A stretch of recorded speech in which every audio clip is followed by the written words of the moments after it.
And if you Google this, put Tommy Robinson Blackmails Council Christmas, yeah?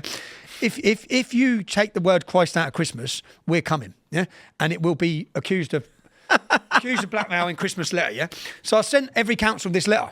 And I basically said, I'm not blackmail. But what I realised, I learned from the Muslims, yeah? On this issue, I learned. And it works. Wow. And unfortunately, when you've got a group behind you who can bring places to a standstill, they bend. Now, out of 360 councils, after we sent that letter, how many do you think took the word Christ out of Christmas that year? Not one. Not one? Not one. I was going to say maybe 5. Not one. And I then left the English Defence League in 2014 because I felt that the way we were managing ourselves, conducting ourselves, I felt a bit embarrassed as I've grown up. I feel embarrassed. I went to a group in Germany called Pegida, and I saw the peaceful way they conducted themselves, the orderly way they conducted themselves. Some of our supporters were there for a day out, not there for a cause. That it meant so much to so many different people. So I've grown up and I've learned that a better way to get our message across. But back then, 2014, they didn't do it. Then a shopping centre put in, the Saudi sort of toilets where you got a hole in the ground. So I contacted the shopping centre. I said, you've got a week to put toilets in. Yeah, you're in Great Britain. What are you putting holes in the floor for? Yeah, put a toilet in. In a week, they put the toilets in. My local town, Luton Town Centre, in my shopping centre, they were opening a mosque in the shopping centre. So I went into the shopping centre. There's a family bakery called Robbie's. It's been there 40 years. I went up to, and the mosque was going to be next door to it. I said, have you been consulted about this mosque? They said, no. I said, what do you think? And they said, what do you think we think? Outside every mosque, it's 50, 60 men. He said, our business is going to end. So I went into the Turkish Muslim-owned business, another restaurant near there. I said, what do you think, lads? They said, last thing we need is a mosque. Wow. I went around all the businesses. What do we think? So no one had asked for it. No one had been consulted. So I said to the leader of the shopping centre, I said, I'm telling you what I'm going to do. I'm going to shut your shopping centre down every Saturday. Literally, you're going to get no trade. I'm going to bring this town to a standstill in Luton because I had the power to do that at the time because I had an army of men behind me. I said, that's what we're going to do. So if you dare to open that mosque, they never opened the mosque. Wow. Now, this is what the Islamic community do. They just threaten them. So they threaten the government pander. The government bow. So It's what we see here in the United States when you have the right and the conservatives. You know what? I'll give you the example of this. I don't know if you saw the incident where the fat kid punched the pro-ICE kid. Big story. Probably not that big for you guys over in the UK, but here there is a kid in a school in Illinois, just outside Chicago, holding up a sign saying, I support ICE. A fat kid comes in and says, I'm going to punch you in the face. And then he's like, you're going to get in trouble. And then the kid punches him in the face. And the kid who gets hit says, you're going to get in trouble. This is the problem I see. And I'm not trying to disrespect this kid who was saying he supported ICE, but the right gets punched and just says, that's not allowed. But here's the thing. Punch back. You got to punch back. You got to defend yourself. Yeah. Say, don't punch me, otherwise a fight will begin. We are allowed to defend ourselves. The point is, the police, the administrators don't want to be involved. So what happens?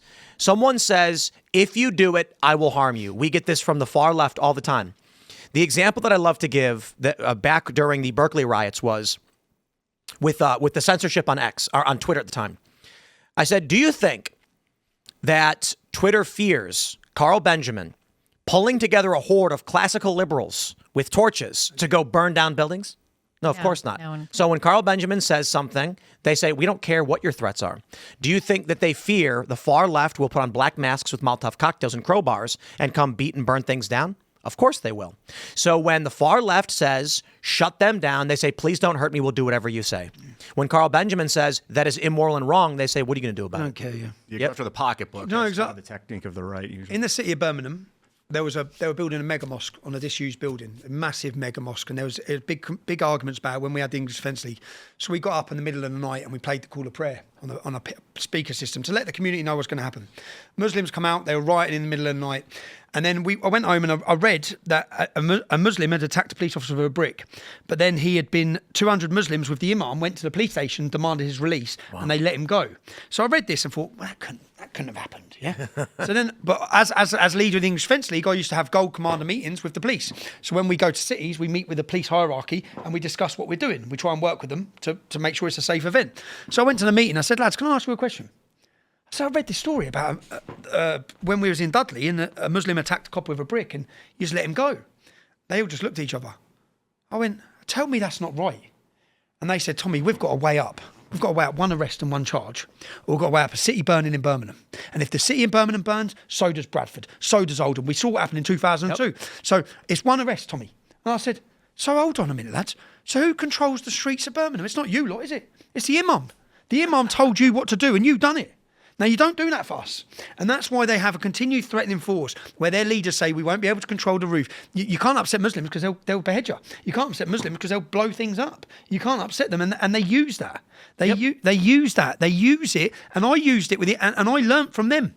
I used it in this period. And it worked. Well, there was a crazy thing in Brooklyn, when I lived in Brooklyn, and I lived in Bay Ridge, which is it's a pretty Arab neighborhood. It's actually where Linda Sarsour is from, and it's where Osama bin Laden's family would hang out when they were in New York.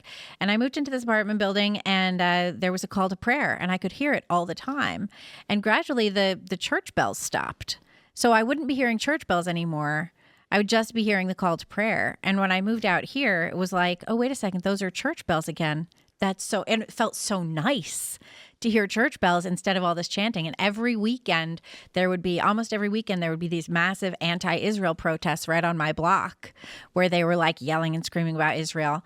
And it was crazy. I was like, why is this going on right here in the middle of Brooklyn in a neighborhood that, like, you know, it's a classically immigrant neighborhood. It had been Norwegian, it had been Greek, it had been Italian, and now it had been Chinese, it had been, you know, Central American, and now it's primarily Arabic. And there's like no room for anybody else now. You know, all the Greeks and Italians and everybody else lived together. It was fine. You know, Central Americans, Chinese, everyone, you know, shop at each other's grocery stores, and you're like, oh, you guys have the good noodles. This is great. And now they don't like tolerate living together. Well, they don't. And the thing is, what Americans need to realise is, and everyone needs to realise is, you know, like the little promo for a movie. That's where we're at the moment. It's the promo. The movie ain't started. When the movie starts, which is I don't think anyone's quite aware of the danger that has been brought into your nation. Do you remember what Erdogan said? Well, the mosques are the barracks. He said, there is no moderate Islam, there's Islam. And I have millions of people in your countries. Oh, and yeah. I will call them to rise up. He threatened Germany. Shut up, or we will make them rise up. Yep. Moroccans make up, I think there's 500,000 Moroccans now, is there in and 40% of the Moroccan second generation have been in contact with the police. This is Moroccans. It's the same situation in Holland. And you know the grooming scandal? It's not unique to Britain. In Morocco, in Holland, they call it lover boy. In India, they call it love jihad. It's exactly the same issue. Yeah. It's going on in every country. If you don't think it's going on in America, right, it's happening. You will have Islamic grooming gangs wherever there's an Islamic community. 100%. Now, your Democrat Party will be doing exactly the same as the Labour Party. Yep. The same way the Minnesota fraud was allowed and it's covered up, they knew it was happening, they turned a blind eye. They'll turn a blind eye to the American girls getting raped. You already see the seeds of it with all the Palestinian flags and all of the support for Gaza. I think that was great as well. Not great. I think that many of these things had to happen. Right? The riots had to happen in the UK. Lucy Connolly was a mother. She got 31 months for a tweet. That had to happen. Now, when the government, after the Southport riots, when they tried to blame it all on me, they made me the scapegoat for these riots. They hoped that people would kill me. I got death threats again. But when they done that, they locked up Lucy Connolly, who was a mother. They gave her 31 months in prison. They televised the court cases. Within 48 hours of people going to a demonstration, they were locked up and put in prison. No one got bail. Everyone got remanded. So they literally politicised the courts and the media as a weapon against the British public. Now, locking up Lucy Connolly, Peter Lynch was a grandfather. He held a sign against the government. They locked him up. He hung himself in jail because of the targeting from the Muslim gangs. Muslims that took over our prison system. The most recent prison I was in was 40% Muslim population from a population of 5 or 6% Muslims. Now, they done this in order to strike fear into the British public. The same as January 6th. January 6th was supposed to strike fear into the American public. It was supposed to stop you ever demonstrating again. They could rob elections. They could do what they want. You're too scared to protest because of the consequences of what they will do to you. Look what they done to all those protesters. Yeah. Now, rather than scare the British public and scare the mothers and grandmothers by what they done to Lucy Connolly, they lit a fire in the heart of British mums. Our demographic now is British mums and nans at the demonstrations. It's families. It didn't work. And I always say it's in British DNA. We fight. We are fighters, yeah? We fight. We have forgot who we are. And all we need to do is remember who we are and where we come from. Remember what our forefathers done. Remember what runs in our blood. It's in our blood to fight. And and everyone kept talking about when the British Lion's going to wake up. When's it going to wake up? And I've been looking for years thinking, where is this fucking British Lion? Where is it? It's awake now. And I'm confident it's awake. It's awake. You're going to witness a cultural revolution. You're going to witness a political revolution. The problem is we're running out of time. You can learn.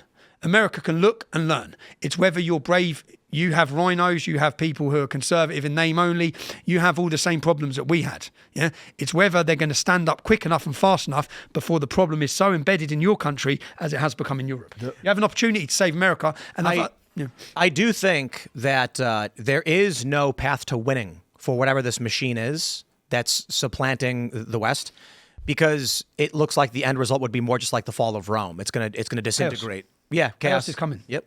But I don't know if Americans are aware. I don't know if you really realise that when you vote for Donald Trump, which was supposed to be a vote to save America, that's far bigger than America.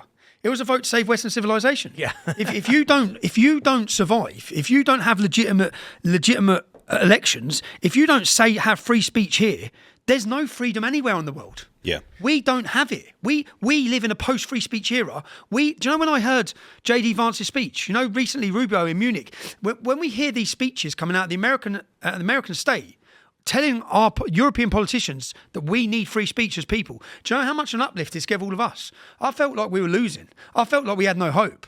Elon Musk literally picked me up off the ground. Yeah, I'd fled the country. I was sat in Spain. I was demoralised. I was beaten.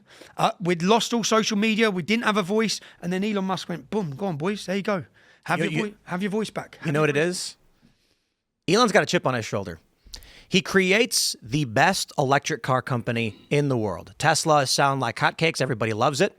He played the game the way they said to play it, and he became the richest man because of it. And what did they do?